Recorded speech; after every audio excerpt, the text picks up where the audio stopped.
Hello, everyone, and welcome to Wigan 77 True Crime. Thank you so much for taking the time to join us. Today at Wigan 77, we are going to discuss the Delphi murder case and what was learned from the testimony today. Just to recap, this is about 13-year-old Abigail Abby Williams, along with her friend 14-year-old Libby German, were reported missing the early evening hours of February 13th, 2017. The following day, on February 14th, 2017, the girls' bodies were discovered in a wooded area. The girls had been brutally murdered. This slide you're looking at here was the official FBI flyer at the time of the investigation. Now, here's a basic timeline. Top left, you see where Richard Ellen had parked his car, who is the gentleman who is on trial right now for the murder, which was called the old CPS building, which has since been removed. You see there is a path to walk from that car park to the Freedom Bridge.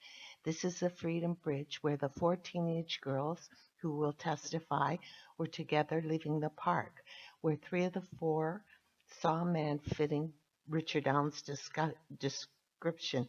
Now, once we get into the testimony, we'll find out that that isn't really the case.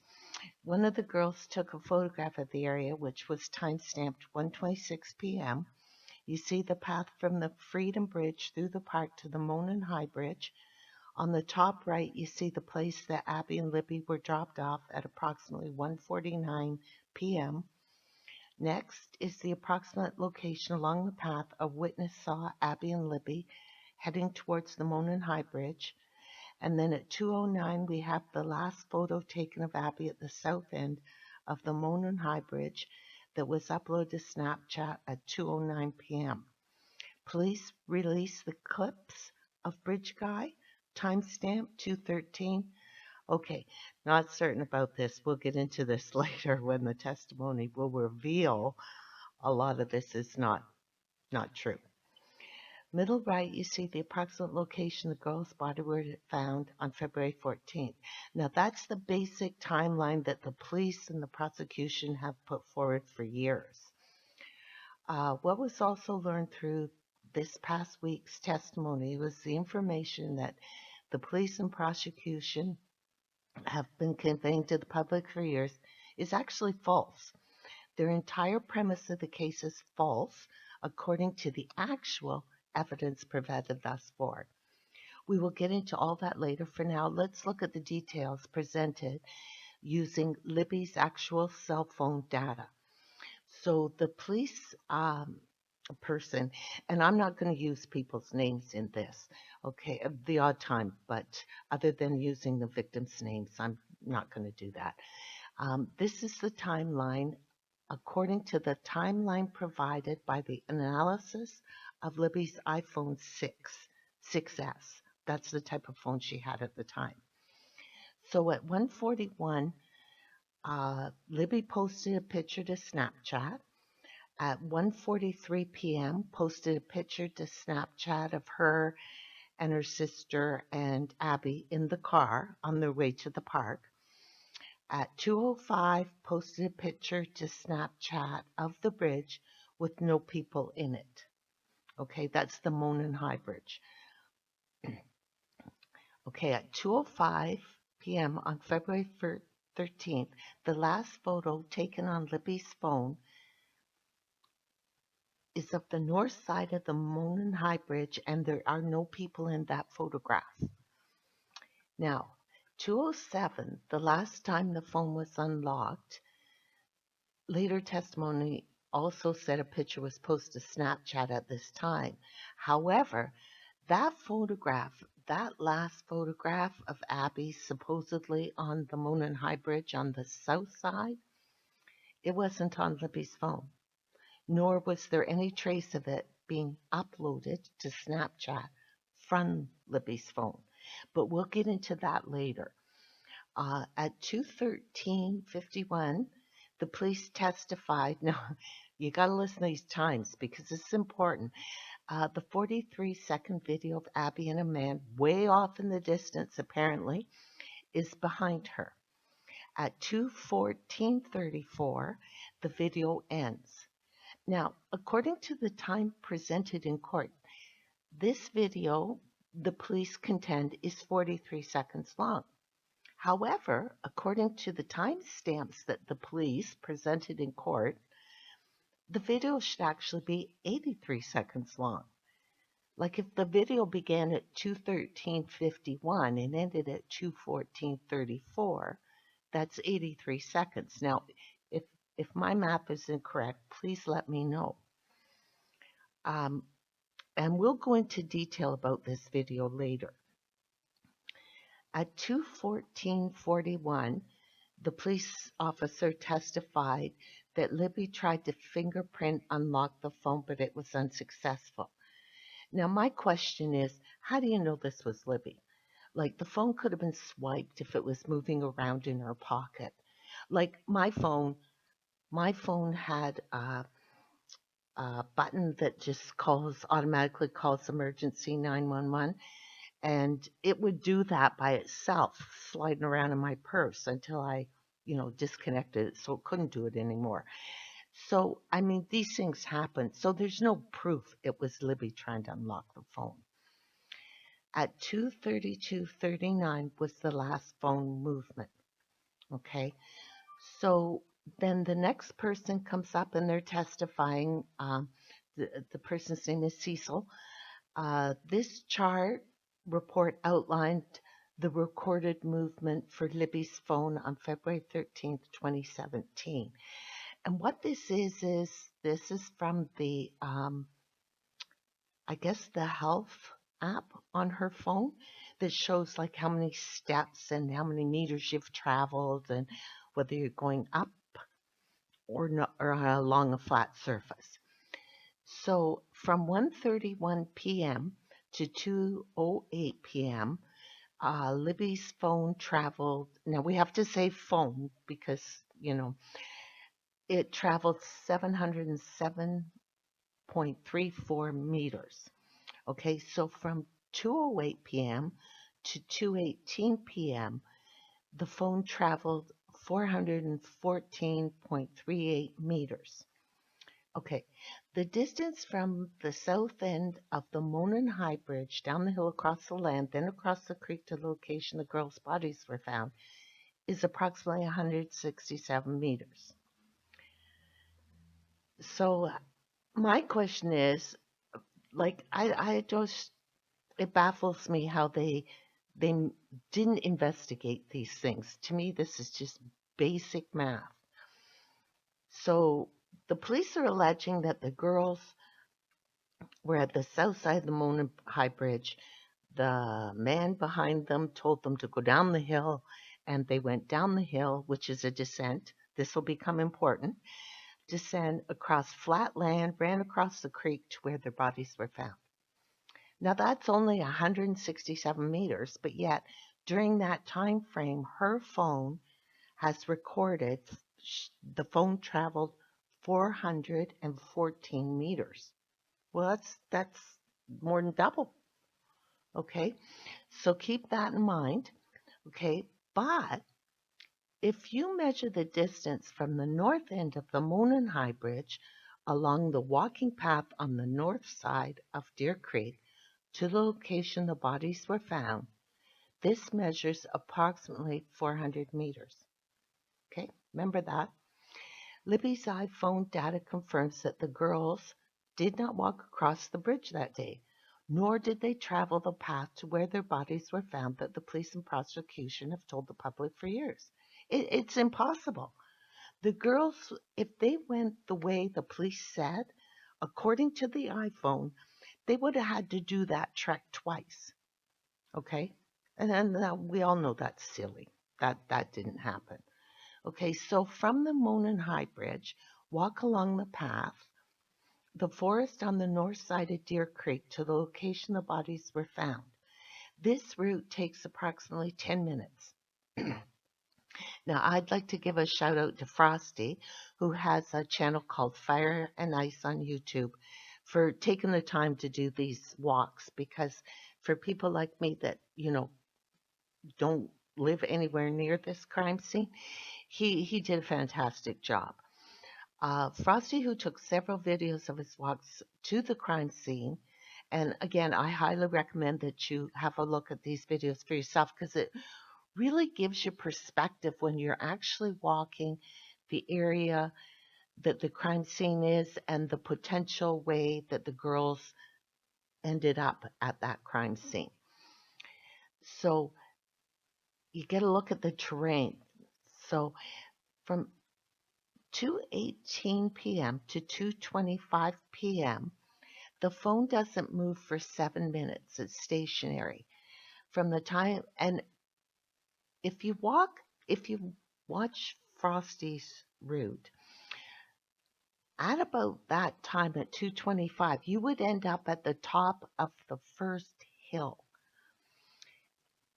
And I'm going to make an assumption here because there was two pieces of two items found in the water with the girls' clothes that I have yet to hear anybody confirm that either of these two items belong to the victims. One is a green scarf and the other is a white bandana type material. Now, when we get to the autopsy, I'll explain why I think this is how this had occurred. I think when they arrived with the killers, which I believe they knew their killers, got to the top of the hill. Now, I think they put a green scarf and a white bandana, one on each girl, to prevent them from screaming, because it's a very steep decline down the first hill. So you need your hands because you got to either hold on to the trees or you can do what Frosty did, but it was the winter when he went through and there was snow on the ground. When the girls were there, there was no snow on the ground. He slid down the hill on his bottom. So, but you need your hands. So if you're an offender, like you're the killer and you've got these two girls, that's the time they're going to scream because that's the time you can't do anything to stop them from screaming. So the only way you can do that is to gag them. So, and then from the 2:25 to the 2:32, they took 66 steps. 7 minutes, the phone is moving. They are most likely descending down the hill. Okay, so once you go down this first steep hill, you end up in this like ravine. So you have to walk up another hill, and then you're right there at the crime scene. Like the crime scene where the bodies were found is like just a few feet away. So at 2:31 p.m., two-floor elevation change, which is most likely when they would have been walking up that smaller hill. Libby's phone detected this change. That second hill is approximately 12 to 15 feet high. And we'll get into more detail about all this, but this is the police officer was saying there was testifying to this two floor elevation change was detected by the phone. Then the phone stops working at 2:32:39 on the 13th. Okay, so this is most likely the time that because they would have arrived at the crime scene at that point where their bodies would be later found. So this is probably the time that Libby most likely removed her clothes, causing the phone to drop out of her pocket to the ground because the phone never moved after that. Now, I trust Apple a lot more than the dodgy police, prosecution, and judge in this case. Elevation is only activated on a phone when you go up, as that is the definition of elevation. If you look at the route the police and prosecution claim the girls traveled, that is the green line you see there on the slide. There is only one descent. So the phone's not going to detect you're going down. Okay, it only detects elevation, which is going up. So the one descent, then flat land as running through the creek up the north side of the embankment is not enough elevation to trigger Libby's phone to record an elevation change. Apple phones trigger an elevation change when you travel higher than 10 feet. Okay. And it's only outdoors. So if you try and walk up your stairs in your house, and you'd have to have at least 10-foot, 12-foot ceilings in your house in order for it to possibly trigger it. But apparently it only works outdoors. Now, I don't know how sure that is, but you'd have to have a 12-foot ceiling on your first floor in order to trigger it because you got to get above the 10-foot mark.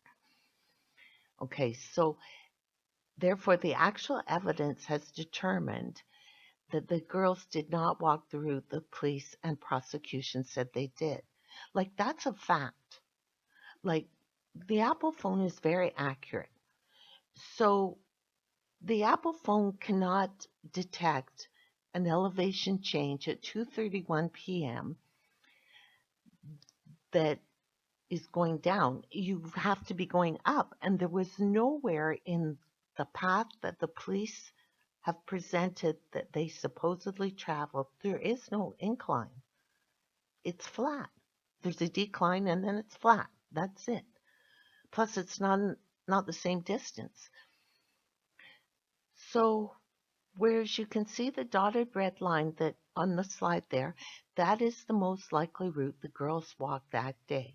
Because not only does it match up to the health app, the recordings of the elevation change, it also matches up to the iPhone's measuring of distance as well.